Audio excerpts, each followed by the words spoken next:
Hi hello friends, ಇವತ್ತು ನಾನು cabbage ಮಂಚೂರಿಯನ್ನ ಮಾಡ್ತಾ ಇದ್ದೀನಿ. ಇದನ್ನು ಯಾವ ರೀತಿ ಮಾಡೋದು ಅನ್ನೋದನ್ನು ತೋರಿಸ್ಕೊಡ್ತಾ ಇದ್ದೀನಿ.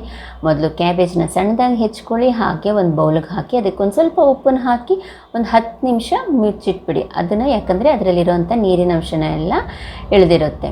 10 ನಿಮಿಷ ಆದಮೇಲೆ ನೋಡಿ, ಈ ಥರ ತೆಗೆದ್ಮೇಲೆ ಇದರಲ್ಲಿರೋವಂಥ ನೀರು ಬಿಟ್ಕೊಂಡಿರುತ್ತೆ. ಸೊ ಹಾಗಾಗಿ ನಮ್ಮ ಕೈಯಲ್ಲಿ ನೋಡಿ ಈ ಥರ ಗಟ್ಟಿಯಾಗಿ ಪ್ರೆಸ್ ಮಾಡಿದಾಗ ನೀರಿನ ಅಂಶ ಎಲ್ಲ ಬಂದ್ಬಿಡುತ್ತೆ. ಇಲ್ಲಾಂದರೆ ಅದು ಪಕೋಡ ಮಾಡೋದಕ್ಕೆ ಆಗೋದಿಲ್ಲ.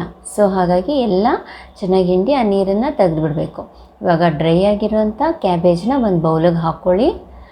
ಇದಕ್ಕೆ ಏನೇನು ಹಾಕಬೇಕು ಅಂದರೆ 1 ಕಪ್ಪಷ್ಟು ಈರುಳ್ಳಿ, ಗರಂ ಮಸಾಲ, ಒಂದು ಸ್ವಲ್ಪ ಉಪ್ಪನ್ನು ಹಾಕ್ಕೊಳ್ಳಿ. ಮೊದಲೇ ಉಪ್ಪನ್ನು ಹಾಕಿ ನೆನೆಸಿರ್ತೀವಲ್ಲ, ಅದಕ್ಕೆ ಸ್ವಲ್ಪ ಹಾಕ್ಕೊಳ್ಳಿ. ಖಾರದ ಪುಡಿ ಹಾಕ್ಕೊಳ್ಳಿ, ಹಾಗೆ ಬೆಳ್ಳುಳ್ಳಿ ಶುಂಠಿ ಪೇಸ್ಟ್ 1 ಸ್ಪೂನಷ್ಟು ಹಾಕ್ಕೊಳ್ಳಿ. ಇದಕ್ಕೆ ಮೈದಾ ಹಾಗೆ ಕಾರ್ನ್ಫ್ಲೋರು ಸಮ ಪ್ರಮಾಣವಾಗಿ ತೊಗೋಬೇಕು. 3 ಸ್ಪೂನ್ ಕಾರ್ನ್ಫ್ಲೋರು ಹಾಗೆ 3 ಸ್ಪೂನು ಮೈದಾ ಹಾಕ್ಕೊಂಡು ಇದನ್ನು ಕೈಯಲ್ಲೇ ಮಿಕ್ಸ್ ಮಾಡ್ಕೊಳ್ಳಿ. ಇದಕ್ಕೆ ಒಂಚೂರು ನೀರು ಹಾಕ್ಕೋಬೇಡಿ, ಯಾಕಂದರೆ ಅದರಲ್ಲೇ ಇರುವಂಥ ನೀರಿನ ಅಂಶ ಇರೋದ್ರಿಂದ ನೀವು ಅದು ಸಾಫ್ಟ್ ಆಗುತ್ತೆ. ನೋಡಿ, ಈ ಥರ ಸಾಫ್ಟ್ ಆದರೆ, ತುಂಬ ಸಾಫ್ಟ್ ಅನಿಸಿದ್ರೆ ಒಂದು ಸ್ವಲ್ಪ ಮೈದಾ ಹಾಗೆ ಕಾರ್ನ್ಫ್ಲೋರ್ನ ಮಿಕ್ಸ್ ಮಾಡ್ಕೊಳ್ಳಿ. ಕೈಯಲ್ಲಿ ಒಂದು ಸ್ವಲ್ಪ ಎಣ್ಣೆನ ಸವರ್ಕೊಂಡು ನೀವು ಈ ಥರ ಉಂಡೆಗಳನ್ನ ಮಾಡಿ ಡೈರೆಕ್ಟಾಗಿ ಎಣ್ಣೆ ಕಾದಿರೋವಂಥ ಎಣ್ಣೆಯಲ್ಲಿ ಬಿಡ್ತಾ ಹೋಗಿ. ಇದನ್ನು ಹಾಕಿದ ತಕ್ಷಣ ನೀವು ಅಲ್ಲಾಡಿಸ್ಬೇಡಿ, ಯಾಕಂದರೆ ಉಂಡೆಗಳು ಸೀಳಾಗುತ್ತೆ ಇಲ್ಲ ಬ್ರೇಕ್ ಆಗುತ್ತೆ. ಸೊ ಹಾಗಾಗಿ ನೀವು ಒಂದು ಸ್ವಲ್ಪ 1-2 ನಿಮಿಷ ಹಾಗೆ ಬಿಟ್ಬಿಟ್ಟು ಆಮೇಲೆ ಇದನ್ನು ತಿರುಗಿಸ್ಕೊಡ್ಬೇಕು. ಚೆನ್ನಾಗಿ ಫ್ರೈ ಮಾಡ್ಕೊಳ್ಳಿ. ಮಾಡ್ಕೊಂಡಿರೋಂಥ ಉಂಡೆಗಳನ್ನ ಕ್ಯಾಬೇಜ್ ಪಕೋಡ ಅಂತಲೂ ಹೇಳ್ಬೋದು. ಇದನ್ನು ಹಾಗೆ ತಿಂದರೂ ಕೂಡ ಚೆನ್ನಾಗಿರುತ್ತೆ. ಇದಕ್ಕೆ ಮಂಚೂರಿಯನ್ಗೆ ಏನೇನು ಬೇಕು ಅಂದರೆ ಬೆಳ್ಳುಳ್ಳಿ, 3 ಥರ ಕ್ಯಾಪ್ಸಿಕಮ್ ತೊಗೊಂಡಿದ್ದೀನಿ, ಹಸಿಮೆಣಸಿನ್ಕಾಯಿ, ಈರುಳ್ಳಿನ ತೊಗೊಂಡಿದ್ದೀನಿ, ಹಾಗೆ ಖಾರದ ಪುಡಿ, ಉಪ್ಪು, ಕಾರ್ನ್ಫ್ಲೋರು, ಇದು ಟೊಮೆಟೊ ಕೆಚಪ್ಪು, ಸೋಯಾ ಸಾಸ್, ಹಾಗೆ ಬಾಣಲೆಗೆ 2-3 ಎಣ್ಣೆ, ಹಾಗೆ ಇದಕ್ಕೆ ಮೊದಲು ಗಾರ್ಲಿಕ್ ಅಂದರೆ ಬೆಳ್ಳುಳ್ಳಿನ ಹಾಕ್ಕೊಳ್ಳಿ. ಹಸಿಮೆಣಸಿನ್ಕಾಯಿ ಒಂದು 5-6 ಹಾಕ್ಕೊಳ್ಳಿ. ಈರುಳ್ಳಿ ಮುಂಚೆ ಕ್ಯಾಪ್ಸಿಕಮ್ ಹಾಕ್ಕೊಂಡು ಫ್ರೈ ಮಾಡ್ಕೊಂಡಿದ್ದರೆ ಚೆನ್ನಾಗಿತ್ತು. ಆದರೂ ಪರವಾಗಿಲ್ಲ, ಕ್ಯಾಪ್ಸಿಕಮ್ 3 ಥರ ಕಲರ್ ಇರೋದ್ರಿಂದ ನಾನು ಅದನ್ನು ಮೊದಲು ಹಾಕ್ಕೊಂಡು ಅದನ್ನು ಚೆನ್ನಾಗಿ ಮಿಕ್ಸ್ ಮಾಡ್ಕೊಳ್ಳಿ.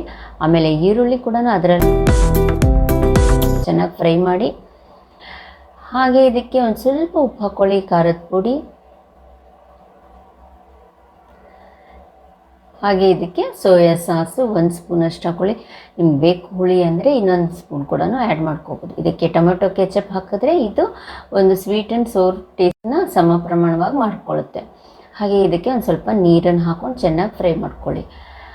ಇವಾಗ ಇದಕ್ಕೆ ನಾವು ತಿಕ್ನೆಸ್ಗೋಸ್ಕರ ಕಾರ್ನ್ಫ್ಲೋರ್ನ ಅದಕ್ಕೆ ಒಂದು ಸ್ವಲ್ಪ ನೀರನ್ನು ಮಿಕ್ಸ್ ಮಾಡಿಕೊಂಡು ನೋಡಿ ಈ ಥರ ಚೆನ್ನಾಗಿ ಸ್ಲರಿ ಮಾಡ್ಕೋಬೇಕು. ಆಮೇಲೆ ಇದನ್ನು 1 ಸ್ಪೂನಾಗಿ ಹಾಕ್ಕೋಬೇಕು. ನಿಮ್ಗೆ ತುಂಬ ಗಟ್ಟಿ ಬೇಕಂದರೆ ಜಾಸ್ತಿ ಹಾಕ್ಕೊಳ್ಳಿ ಕಾರ್ನ್ಫ್ಲೋರ್ ಸ್ಲರಿ, ಇಲ್ಲಾಂದರೆ ನೀವು ಒಂದು ಸ್ವಲ್ಪ ಗ್ರೇವಿ ಬೇಕು ಅಂದರೆ ಒಂದು ಸ್ವಲ್ಪ ನೀರು ಕೂಡ ಆ್ಯಡ್ ಮಾಡಿಕೊಂಡು ತೆಳುವಾಗಿ ಕೂಡ ಮಾಡ್ಕೋಬೋದು. ಚೆನ್ನಾಗಿ ಮಿಕ್ಸ್ ಮಾಡಿ ಇದು ಗಟ್ಟಿಯಾಗ್ತಾ ಬರುತ್ತೆ. ಇದಕ್ಕೆ ಒಂದು ಸ್ವಲ್ಪ ಚಿಲ್ಲಿ ಸಾಸ್ ಕೂಡ ಆ್ಯಡ್ ಮಾಡಿದ್ದೀನಿ. ಟೇಸ್ಟಿಯಾಗಿರುತ್ತೆ, ತುಂಬಾ ಮಕ್ಕಳಿಗೆಲ್ಲ ತುಂಬಾ ಇಷ್ಟ ಆಗುತ್ತೆ. ಇವಾಗ ನಾವು ಫ್ರೈ ಮಾಡ್ಕೊಂಡಿರುವಂಥ ಕ್ಯಾಬೇಜ್ ಪಕೋಡನ ಇದಕ್ಕೆ ಆ್ಯಡ್ ಮಾಡ್ಕೋಬೋದು. ಇದನ್ನು ಹಾಗೆ ತಿಂದರೂ ಕೂಡ ಚೆನ್ನಾಗಿರುತ್ತೆ. ನೀವು ಮಂಚೂರಿಯನ್ ಮಾಡೋ ಹಾಗಿದ್ರೆ ಹೀಗೆ ಮಾಡಿ. ಹಾಗೆ 2 ನಿಮಿಷ ಇದರಲ್ಲಿ ಗ್ರೇವಿನಲ್ಲಿ ಹಾಕಿ 2 ನಿಮಿಷ ಆಗಿದ ತಕ್ಷಣ ಆಫ್ ಮಾಡಿಬಿಡಿ. ಕ್ರಿಸ್ಪಿಯಾಗಿರುತ್ತೆ, ಹಾಗೆ ಟೇಸ್ಟಿಯಾಗಿ ಸಾಫ್ಟಾಗಿ ಒಳಗೆಲ್ಲ ಗ್ರೇವಿ ಎಳ್ಕೊಂಡಿರುತ್ತೆ. ಸೊ ಇವಾಗ ಕ್ಯಾಬೇಜ್ ಮಂಚೂರಿಯನ್ ರೆಡಿಯಾಗಿದೆ. ನಿಮಗೆ ಈ ವಿಡಿಯೋ ಇಷ್ಟ ಆದರೆ ಒಂದು ಲೈಕ್ ಕೂಡ ಮಾಡಿ. Thank you.